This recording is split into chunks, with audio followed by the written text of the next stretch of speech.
मुख्य सचिवालय में चल रही मुख्यमंत्री नीतीश कुमार की अध्यक्षता में कैबिनेट बैठक खत्म हो गई। कुल 25 एजेंडों पर मुहर लगाया गया है। बता दें आपको कि कई सारे मुख्य बिंदुओं पर चर्चा किया गया और सबसे खास, सबसे महत्वपूर्ण जो बिंदु है वो ये है कि अब मनरेगा के तहत बिहार बेरोजगारी भत्ता नियमावली 2024 की स्वीकृति दी गई है। बिहार के बेरोजगारों को बेरोजगारी भत्ता दिया जाएगा। बेरोजगारी का आवेदन देने के बाद आवेदक को 15 दिन के भीतर रोजगार नहीं मिलता है तो राज्य सरकार रोजगार मांगने वाले को मांग तिथि से तय सीमा के भीतर दैनिक बेरोजगारी भत्ता देगी। यानी कि अगर कोई बेरोजगार या फिर कोई युवा, उसे नौकरी नहीं मिल पा रही है, वो नौकरी के लिए अप्लाई कर रहा है और ऐसे में अगर उसे नौकरी नहीं मिलती है तो सरकार उसे बेरोजगारी भत्ता देगी। पहले आपको उसके लिए आवेदन देना होगा। आवेदन देने के 15 दिन के बाद बेरोजगारी भत्ता दिया जाएगा। ये महत्वपूर्ण फैसला नीतीश कुमार की कैबिनेट बैठक में लिया गया है। बता दें आपको कि लोकसभा चुनाव खत्म होने के बाद नीतीश कुमार की ये पहली कैबिनेट बैठक है। इस कैबिनेट बैठक में कुल 25 एजेंडे पर मुहर लगाई गई, जिसमें से सबसे महत्वपूर्ण ये है कि अब बिहार के बेरोजगारों को बेरोजगारी भत्ता दिया जाएगा। इसके अलावा कई सारे महत्वपूर्ण बिंदु पर चर्चा किए गए। बता दें आपको कि वित्त विभाग पर भी चर्चा हुआ है। राज्य के ऋण शोधन हेतु समेकित निक्षेप निधि से संबंधित संशोधित स्कीम की स्वीकृति के संबंध में भी कई सारे निर्णय लिए गए। इसके अलावा स्वास्थ्य विभाग में भी निर्णय लिए गए। भारतीय उपचर्या परिषद नई दिल्ली द्वारा निर्धारित मानक के आलोक में राज्य के पुराने 22 एएनएम स्कूल एवं पुराने 6 जीएनएम ट्रेनिंग स्कूल के सुचारू संचालन हेतु शैक्षणिक एवं गैर शैक्षणिक श्रेणी के कुल 247 पदों के सृजन की स्वीकृति दी गई है। यानी कि स्वास्थ्य विभाग में भी वैकेंसी आई है एएनएम और जीएनएम के लिए। इसके अलावा श्रम संसाधन विभाग में भी नियमावली 2024 की स्वीकृति के संबंध में निर्णय लिया गया है।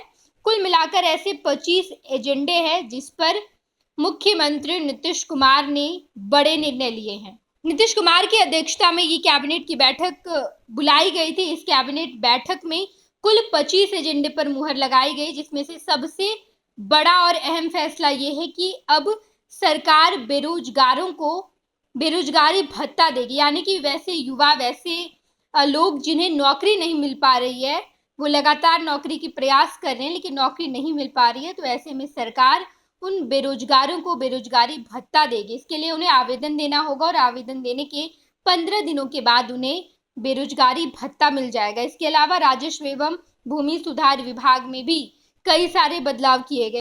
बिहार राज्य में ऑनलाइन सेवाएं अंतर्गत ई मापी के कार्यान्वयन हेतु ईटीएस मशीन के क्रय हेतु 42 करोड़ 66 लाख रुपए मात्र की स्वीकृत योजना अंतर्गत ईटीएस मशीन के बदले जीएनएसए रोवर क्रय करने की स्वीकृति संबंधी प्रस्ताव के संबंध में भी बड़े निर्णय लिए गए।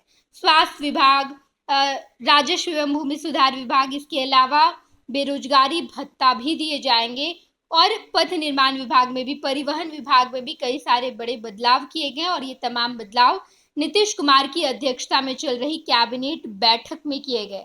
मुख्यमंत्री नीतीश कुमार लोकसभा चुनाव के खत्म होने के बाद जैसे ही परिणाम आए उसके बाद नीतीश कुमार दिल्ली चले गए।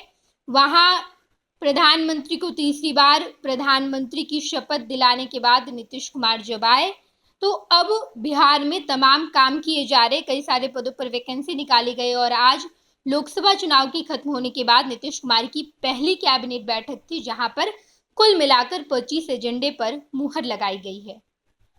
पनोरमा ग्रुप, जो सोचता है वो करता है। आपके अपने सपनों का आशियाना। ये लो, मुंह मीठा करो। आज मैंने अपना जॉब छोड़ दिया। अब हम पूर्णिया वापस जाएंगे। जॉब छोड़ दिया है? मतलब ये घर कैसे चलेगा? हम करेंगे क्या? और माँ बाबूजी क्या बोलेंगे? इसलिए मैं एक और मिठाई का डब्बा लाया। अपने बिजनेस के लिए लोन अप्रूव हो गया। अरे लोन अप्रूव हो गया वो तो ठीक है, लेकिन पूर्णिया में हम रहेंगे कहाँ? अपना घर भी तो नहीं है वहां। इसलिए तो एक और मिठाई का डब्बा अलग से लाया हूं। हमने पूर्णिया में घर ले लिया है, पूर्णिया के ई होम्स पैनोरमा में। पूर्णिया में पैनोरमा ग्रुप लेकर आए हैं ई होम्स पैनोरमा। बड़ा घर, आलीशान जिंदगी और अत्याधुनिक सुविधाओं के संग। अरे अरे, अब क्यों मुंह मीठा करवा रही हो? क्योंकि हम घर वापसी जो कर रहे हैं। घर वापसी की खुशी पूर्णिया में ई होम्स पैनोरमा के संग। E Homes Panorama, luxurious lifestyle redefined.